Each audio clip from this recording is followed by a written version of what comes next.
यही बात है इस कहानी की कि बहुत लोगों को पता नहीं है, जो बतानी है कि मुंबई के स्लम्स में आज भी गोल्फ का एक वेरिएंट है, वो अपने तरीके से गोल्फ खेलते हैं। बात करें कि स्लम का प्रो गोल्फर बनेगा, इम्पॉसिबल। यहाँ नॉर्मल मिडिल क्लास आदमी बन पा रहा है गोल्फर। उन्होंने मुझे वो फिल्म दी और कहीं ना कहीं लोगों का सडनली एक परसेप्शन चेंज हुआ कि नहीं यार, ये अच्छा एक्टर है यार, ये अच्छा काम किया फिल्म में, तो सडनली वो जो स्विच था। नमस्कार, मैं हूं मोनिका मिश्रा, आप देख रहे हैं जनसत्ता और आज हमारे साथ है शरद केलकर जी। तो सबसे पहले Sharad ji, welcome to Indian Express. Thank you Monika ji and thank you Jansatta. Yes, सबसे पहले ही जानना चाहूंगी कि स्लम गोल्फ ये जो आया आपके पास, तो क्या कुछ आपके जहन में है? बिकॉज ऑलरेडी हम स्पोर्ट्स ड्रामा से काफी देख चुके हैं, सो आपको क्या इंटरेस्ट लगा जिसकी वजह से you came on the board? पहली बात तो मैंने नहीं किया था आज तक कोई स्पोर्ट्स ड्रामा एज सच। दूसरी बात ये कि हिंदुस्तान में स्पोर्ट्स ड्रामा बहुत कम बनते हैं, सीरीज भी एक दो ही बनी है, ज्यादा बनी नहीं। और स्पेशली ऑन गोल्फ, इस खेल के बारे में ज्यादा लोगों को पता भी नहीं है। इन सबको लगता है कि अमीरों का गेम है, सिर्फ अमीर लोग खेल सकते हैं ये खेल।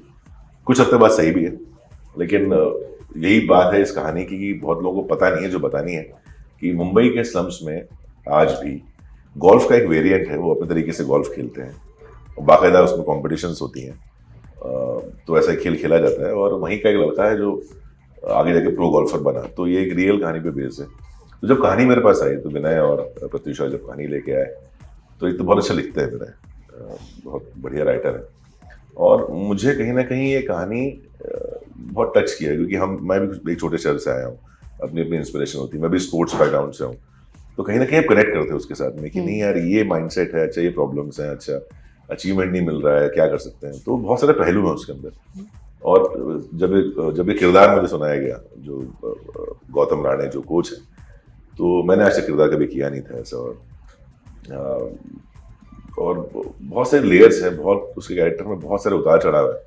तो ऐसे जैसे कहानी बहुत अच्छी है, किरदार बहुत अच्छा है, तो दो पड़ाव पार कर लिए। फिर जो टीम इकट्ठी हुई हमारी, एक नेशनल अवार्ड विनिंग डायरेक्टर है, एक बहुत अच्छे डीओपी जिनको पहले से जानता हूँ, विजय मिश्रा, और एक कलेक्टिव टीम आई, एक्टर्स मयूर है, अर्जन है, बहुत यंग से लड़के हैं बहुत सारे। तो काफी एक अच्छी टीम बन के आई और प्लेटफॉर्म है ही अच्छा। इतनी ज्यादा रेंज, इतना रीच आई थिंक किसी प्लेटफॉर्म का नहीं है जितना अमेजॉन मिनी का है, बिकॉज वो अमेजॉन शॉपिंग ऐप पे है और फ्री है, तो सब लोग देखते हैं उसे। तो कहीं ना कहीं रीच के मामले में था कि बहुत सारे लोग ये इंस्पिरेशनल कहानी देख सकते हैं। तो कुल मिला के एक अच्छी चीज बन रही थी, तो क्यों ना उसका हिस्सा बना जाए। बिल्कुल। अगर बात करूँ तो आपने बहुत सही कहा, गोल्फ को लोग आजकल तो यूजुअली भूल चुके हैं। इन टर्म्स ऑफ क्रिकेट की बात करते हैं, देन फुटबॉल आ जाता है। हाँ, कबड्डी, फुटबॉल, कबड्डी से फिर रिवाइव हो गया, इंडियन स्पोर्ट है इसलिए। राइट, तो क्या लगता है आपको कि गोल्फ क्यों पीछे रह गया? व्हाट इज द रीजन कि आज लोग कुछ हद तक बात बिल्कुल सही है कि गोल्फ खेलना एक तो बहुत टाइम टेकिंग है। आप 2 घंटे में गोल्फ नहीं खेल सकते, आपको दिन भर लगता है खेलने के लिए। और प्लस बिकॉज कोर्स को मेंटेन करना, उसके इक्विपमेंट जितने भी हैं वो बहुत महंगे होते हैं, और उसकी को रेंज बहुत ज्यादा है, मतलब आप लाखों करोड़ों में भी आ सकते हैं, मतलब। तो अफोर्डेबिलिटी भी एक बात है जिसको डिनाई नहीं करता।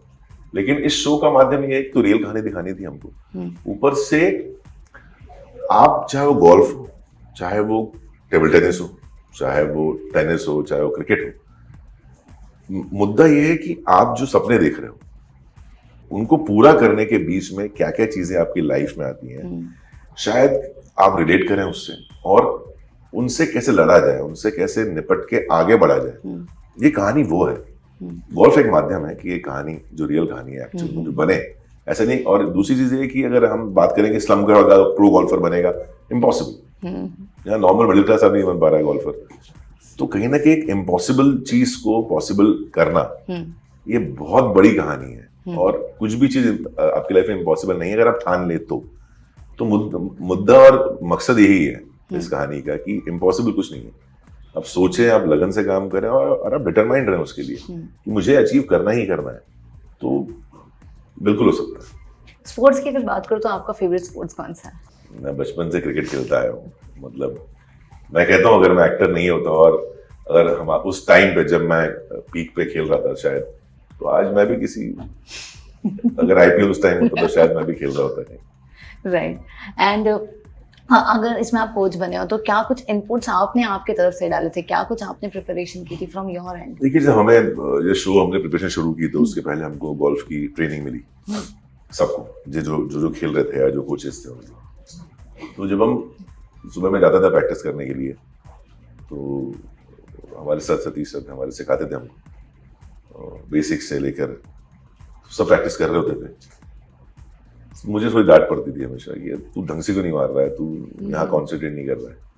मैं उनको कैसे बताता कि मेरा कॉन्सेंट्रेशन आपकी तरफ ज्यादा है सर, जो आप बातें कर रहे हो, जो आप जिस तरह सिखा रहे हो मुझे, जो आप पेशेंस रख रहे हो, जो आप अलग अलग तरीकों से मुझे वो एक मेंटली प्रिपेयर कर रहे हो खेलने के लिए, मेरा रोल वो है ना कि खेलना है। तो मेरा ध्यान, मैं उनको बोल नहीं पाया, बट अब जाके बोलूंगा सर सॉरी, मैं आप उस टाइम अच्छा नहीं खेल रहा था बिकॉज मेरा ध्यान आपकी तरफ ज्यादा था।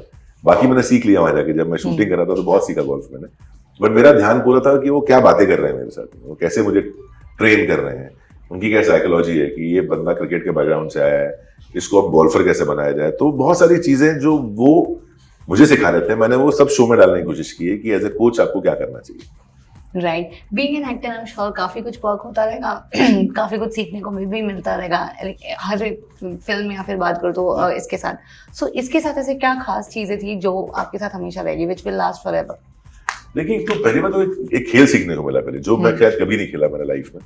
तो एक बहुत बड़ा एक, क्योंकि मैं स्पोर्ट्स फील्ड से ही बिलोंग करता हूँ, मेरे रग में खेल है, तो मुझे एक नया खेल सीखने को मिला। वो सबसे बड़ा एक जिंदगी में है कि अब मैं हक से किसी गोल्फ कोर्स में जाके खेल सकता हूँ, जो शायद पहले मैं हिचकिचाता कि नहीं यार मुझे तो आता नहीं, वो तो क्लब पकड़ने नहीं आता मुझे, तो मैं सब काफी कुछ सीख लिया है।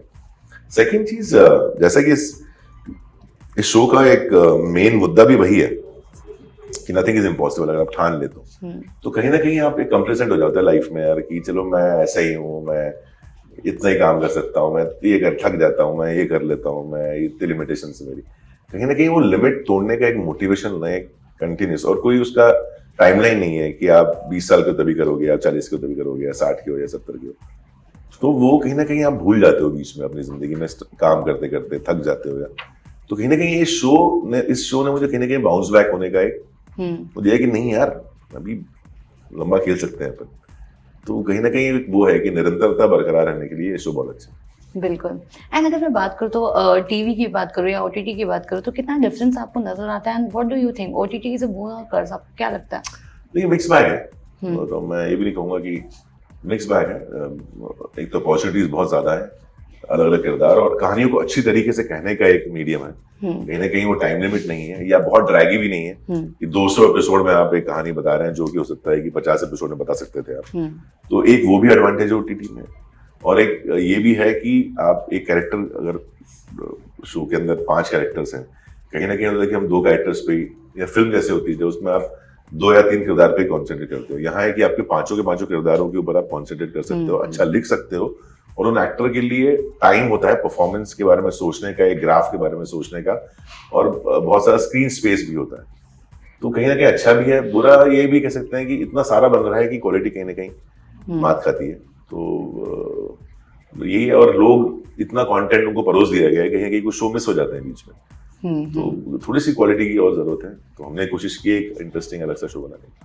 बीइंग एन एक्टर, जब आपको लोग जानते हैं, लाइक प्रभास के लिए स्पेशली, बाहुबली को जब याद करते हैं, आदि पुरुष को याद करते हैं, सो कैसा लगता है आपका, how does you feel? Like मुझे ये अच्छा लगता है कि मैं एक फिल्म का एक मैं भी उसमें एक हिस्सा हूँ फिल्म का कहीं ना कहीं।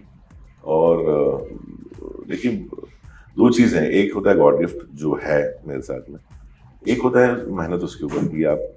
तो मैं हमेशा, बहुत लोग बोलते हैं कि बहुत अच्छी आवाजें हैं, मैंने कहा मुझसे बहुत ज्यादा अच्छी आवाजें हैं इंडस्ट्री में, इट्स अबाउट एक्सप्लोर नहीं करते लोग, पहली बात। दूसरी चीज, फिलहाल तो मैंने बहुत कम कर दिया है वॉइसिंग, बिकॉज लोगों को लग रहा था कि मैं सिर्फ वॉइसिंग ही करता हूँ, तो बहुत कम कर दिया है। मेरा कॉन्सेंट्रेशन मोर ऑफ एक्टिंग के ऊपर है।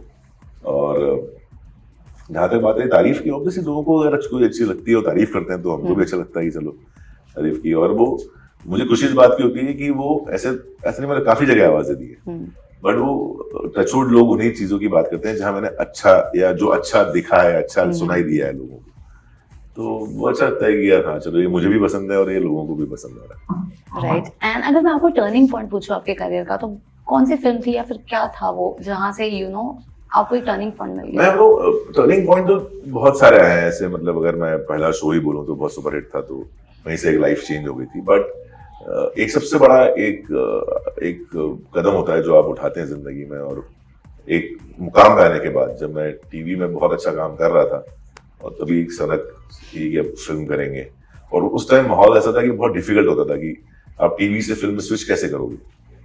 मेरे लिए एक फिल्म आई जो आई थिंक अभी उसको 10 साल पूरे हुए हैं 2 दिन पहले, Ramlila. I think all thanks to Sanjay Leela Bhansali sir, जिन्होंने मुझे वो फिल्म दी, और कहीं ना कहीं लोगों का सडनली एक परसेप्शन चेंज हुआ कि नहीं यार ये अच्छा एक्टर है यार, ये अच्छा काम किया फिल्म में। तो सडनली वो जो स्विच था, जिसे आप टर्निंग पॉइंट कह सकते हैं, वो बहुत स्मूथ हुआ। बहुतों की लाइफ में वो बहुत टाइम लग जाता है उस स्विच में, कि आप टीवी से सडनली आप फिल्म में ट्रांसलेट कर रहे हैं। तो बहुत किस्मत वाले होते हैं वो लोग जिनकी जो ट्रांजिशन बहुत झटके से होता है, बहुत फास्ट हो जाता है। तो एक्सेप्टेंस बहुत जल्दी आ गई। मतलब अब मैं बात करूं तो एक शाहरुख सर थे जिन्होंने टीवी से सडनली फिल्म में आए, पहली फिल्म हिट हुई, सुशांत हुए। तो और भी 3-4 ऐसे एक्टर्स हैं जिनका बहुत स्मूथली ट्रांजिशन हुआ। तो मैं भी उनमें से एक हूँ। तो I think that might be, Ramlila might be a turning point for me. Right. And आज भी अगर जैसे कि अभी आपने कहा कि टीवी और बॉलीवुड को लोग सेम नहीं देखते, स्मॉल इंडस्ट्री और जो है बड़ी इंडस्ट्री देखते हैं, तो एज एन एक्टर लोग जिस तरीके से जज करते हैं एक्टर्स को, छोटा पर्दा बड़ा पर्दा, तो एज एन एक्टर ये कितना सही लगता है, गलत लगता है? क्योंकि सब एक ही इंडस्ट्री में एंड ऑफ द डे सब एक्टर्स है, लेकिन कहीं ना कहीं वो चीजें आज भी है। नहीं, जब मैंने फिल्में नहीं भी की थी, आई थिंक 2007-8 में, तब काफी सारे ऐसे आर्टिकल्स पढ़ता था मैं पेपर में, TV actor so and so या film actor so and so. तब क्या आप मेरे इंटरव्यू देखेंगे तब भी मैंने यही बोला हुआ है कि मुझे इस जो डिफरेंशिएशन है उससे बड़ी नफरत है। ये एक आर्ट है और इस आर्ट को जो परफॉर्म कर रहा है वो एक्टर है।